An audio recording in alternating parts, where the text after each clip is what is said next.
नमस्कार, मैं हूं आपके साथ पूर्णिमा मिश्रा। हमारी खास प्रोग्राम क्या कहते हैं नरेंद्र मोदी में आज आपको सुनवाएंगे प्रधानमंत्री मोदी का वो ऐतिहासिक भाषण जो उन्होंने 28 सितंबर 2012 को फरीदाबाद में दिया। अपने भाषण में मोदी जी ने कहा कि गुजरात जो 10 साल में 7 साल अकाल वाला राज्य था, हमारे यहाँ गंगा यमुना जैसी नदियां भी नहीं हैं और हमारी पूरी खेती प्रकृति पर निर्भर करती है, लेकिन फिर भी पिछले 10 साल में लगातार 11% कृषि विकास दर करके हमने दुनिया में अपनी स्थिति को मजबूत किया है। भाइयों बहनों, मेरा ये सौभाग्य रहा कि करीब 6 साल में हरियाणा में रहा, यहां पार्टी के संगठन का कार्य देखता था और इसलिए मैं हरियाणा से भली भांति परिचित हूं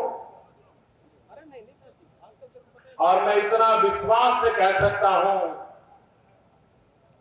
कि हरियाणा के लोगों में इतनी अद्भुत क्षमता है, यह धरती इतनी उर्वरा है कि हरियाणा बहुत आसानी से हिंदुस्तान का नंबर 1 राज्य बन सकता है। लेकिन क्यों नहीं बन पा रहा है, उस सवाल का जवाब हरियाणा के नागरिकों को खोजना चाहिए कि किन लोगों के हाथ में आपने नेतृत्व दिया है कि हरियाणा की यह दुर्दशा है। अब आप बार बार तालियां बजा रहे हो, नारे बजा रहे हो, ये कभी आपके यहां हरियाणा सरकार के इंटेलिजेंस डिपार्टमेंट वाले घूमते होंगे, उनके कैमरामैन भी होंगे, वो फोटो निकाल करके मुख्यमंत्री जी को देंगे कि जब मोदी जी आए तो ये लोग उछल रहे थे।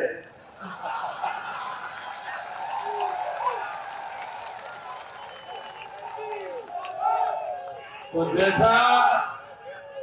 जैसा उन्हीं के एक मंत्री कैप्टन अजीत सिंह का हाल कर दिया, ये आपका भी वैसा ही हाल कर देंगे। भाइयों बहनों,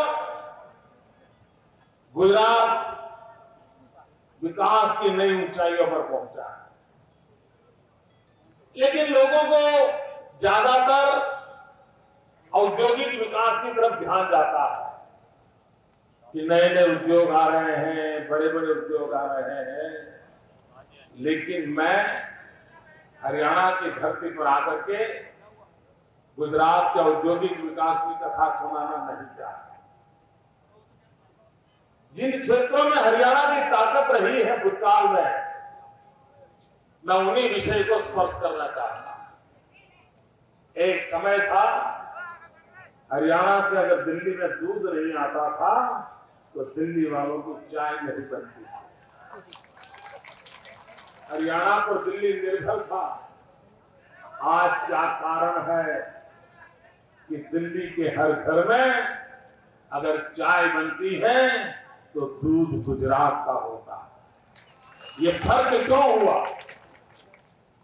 भाइयों बहनों, हिंदुस्तान का पेट भरने का काम गंगा यमुना का पार पंजाब हरियाणा जैसे राज्य करते थे। गुजरात 10 साल में 7 साल अकाल वाला राज्य था। अब गुजरात का बहुत हिस्सा हमारा रेगिस्तान है और उस तरफ पाकिस्तान है।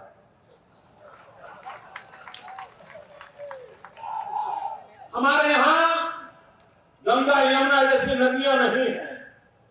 एक नदी हमारे भाग्य में है, नर्मदा, जो मध्य प्रदेश से आती है। बाकी हमारी पूरी खेती परमात्मा की कृपा पर, बारिश पर निर्भर करती है।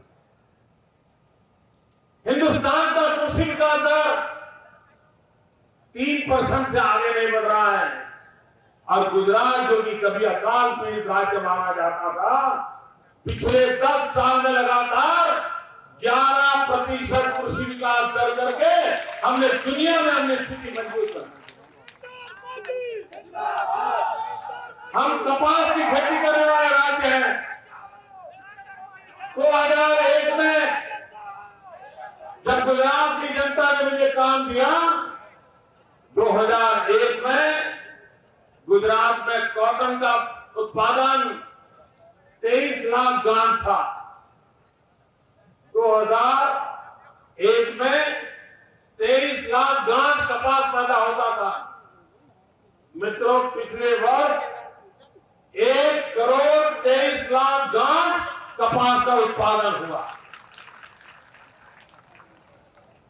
और मेरी तो मुसीबत ये नहीं है कि परमात्मा रुक जाए, मेरी मुसीबत ये भी नहीं है कि मेरा किसान मेहनत में कम पड़ जाए, लेकिन मेरे देश का दुर्भाग्य है कि दिल्ली में ऐसी सरकार बैठी है कि जो किसानों की भलाई नहीं चाहती है, विदेशियों की भलाई चाहती है। मैं तो मेरे गुजरात से किसान कपास को एक्सपोर्ट करता है, विदेश भेजता है, और उसके कारण मुंह मांगे दाम से उसकी कमाई करता है। आज चीन के बाजार में कोई जाए, हिंदुस्तान के किसी भी कोने से अगर कपास बिकने के लिए चीन के बाजार में जाता है, तो वो भी गुजरात का कपास ऐसा कर करके बेचता है। यानी गुजरात का कॉटन आज चीन के बाजार में एक बहुत बड़ी प्रतिष्ठा बन गया है। और जब पूरी दुनिया में कपास का दाम बहुत ऊंचा था, उसी समय दिल्ली में बैठी हुई हमारी सरकार ने कपास के निकास पर प्रतिबंध लगा दिया, एक्सपोर्ट पर प्रतिबंध लगा दिया, और उसके कारण मेरे गुजरात के किसानों को 7,000 करोड़ रुपयों का घाटा 15 दिन में हो गया। ये किसान विरोधी सरकार होने का ये जीता जागता सबूत है। भाइयों बहनों, हमारा देश व्हाइट रिवॉल्यूशन की चर्चा करता था, और गुजरात ने श्वेत क्रांति का नेतृत्व किया था। दूध की क्रांति गुजरात ने करके दिखाई। हमारा देश हरित क्रांति की चर्चा करता था। गंगा यमुना के प्रदेशों में हरित क्रांति करके, ग्रीन रिवॉल्यूशन करके हिंदुस्तान का पेट भरने का एक बहुत बड़ा काम किया था। लेकिन भाइयों बहनों, ये दिल्ली में बैठी हुई यूपीए सरकार ये कौन सा रिवॉल्यूशन चाहती है आप जानते हो? आप चौंक जाओगे भाइयों बहनों, चौंक जाओगे। वो व्हाइट रिवॉल्यूशन में उनका इंटरेस्ट नहीं है, ग्रीन रिवॉल्यूशन में उनका इंटरेस्ट नहीं है। उन्होंने अपना मकसद घोषित किया है। इंटरनेट पर जाओगे तो सारी चीजें अवेलेबल है, और उनका सपना है पिंक रिवॉल्यूशन। और जब मैं विस्तार से बताऊंगा तो फरीदाबाद के लोग बड़ी भांति बात को समझ जाएंगे। ये पिंक रिवॉल्यूशन क्या है? जब किसी पशु को काटते हैं तो उसका जो मटन होता है उसका कलर पिंक होता है। और भारत सरकार का मकसद है कि दुनिया में सबसे ज्यादा बीफ एक्सपोर्ट करने का उनका मकसद है। उनका कहना है कि पूरे विश्व में बीफ की मांग है, हिंदुस्तान के पशुओं को काटो और ये बीफ दुनिया में एक्सपोर्ट करो। अभी भारत सरकार ने अपने अधिकृत डॉक्यूमेंट में घोषणा की है कि पिछले वर्ष पूरे विश्व में बीफ एक्सपोर्ट में हिंदुस्तान नंबर 1 रहा है। भाई बहनों, आपका गुड़गांव से जयपुर के रास्ते पर चले जाइए, किस प्रकार से भारत सरकार ने हमारे पशुओं की हत्या करने के लिए लाइसेंस देकर रखे। हम अगर कॉटन एक्सपोर्ट करते हैं तो हमें 250 रुपया प्रति उसकी गांठ सरकार को ड्यूटी देनी पड़ती है। लेकिन अगर आप मटन एक्सपोर्ट करते हो तो आपको सब्सिडी दी जाती है। अगर आप नया कतलखाना बनाते हो तो 15 करोड़ रुपए तक सब्सिडी ये भारत सरकार आपको देती है। लेकिन अगर किसान अपने खेत के लिए कुछ करना चाहता है तो उसके लिए सब्सिडी की व्यवस्था नहीं है। ये तराजू है इनके देश को चलाने के लिए। भाइयों बहनों, दूध के उत्पादन में इस 10 वर्ष में हमने रिकॉर्ड ब्रेक किया है। 68% हमारा मिल्क प्रोडक्शन में ग्रोथ हुआ है। 68% इंक्रीज होना ये अपने आप में बहुत बड़ा मिरेकल है। आज आप सिंगापुर जाएंगे, मैं दावे से कहता हूं दूध गुजरात का मिलेगा। आप यूरोप में जाएंगे, दूध गुजरात का मिलेगा। दिल्ली तो पूरा का पूरा इन दिनों दूध गुजरात का पीता है। प्रधानमंत्री के घर में भी दूध गुजरात से जाता है। भाइयों बहनों, ये ऐसे नहीं हुआ है। हम पशु की केयर कितनी करते हैं। मैं हरियाणा के किसानों के बीच बोल रहा हूं, इसलिए मैं कहना चाहता हूं, हम पशु की केयर कितनी करते हैं। हमारे देश में कई राज्य ऐसे हैं कि जहां मनुष्य की आंख में मोती बिंदु होता है तो उसके ऑपरेशन के लिए व्यवस्था नहीं होती। मनुष्य का मोती बिंदु का ऑपरेशन नहीं होता है। गुजरात एक ऐसा प्रदेश है कि जहां पशु के मोती बिंदु के ऑपरेशन सरकार करवाती है। हमारे यहां गरीब को दांत की चिकित्सा के लिए व्यवस्था नहीं होती है। डेंटल ट्रीटमेंट गरीब ने तो देखा तक नहीं होता है।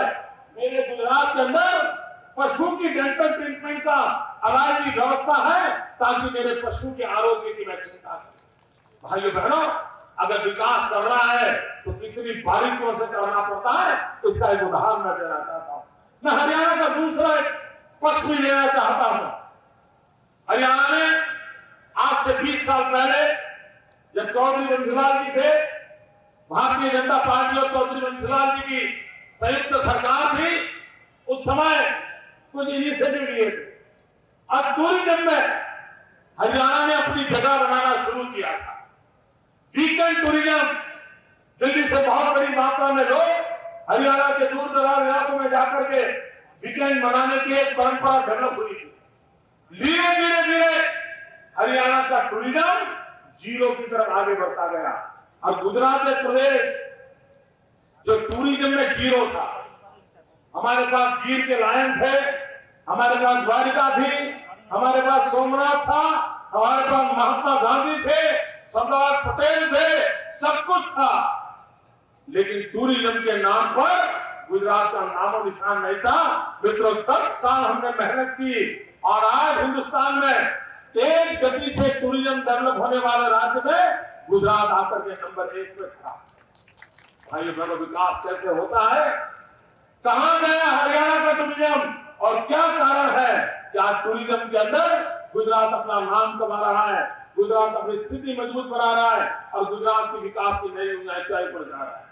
भाइयों बहनों, मैं आज जब हरियाणा के धरती में बात कर रहा हूं, मैं प्रधानमंत्री मनमोहन सिंह जी से भी कुछ सवाल करना चाहता हूं। प्रधानमंत्री जी,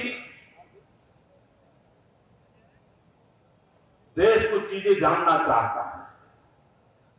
आप सिंघम बने हो ऐसा कहते हैं कांग्रेस के, लेकिन हम जानना चाहते हैं कि 8 साल में आप सिर्फ 2 बार सिंघम क्यों बने। सिर्फ 2 बार सिंघम बने।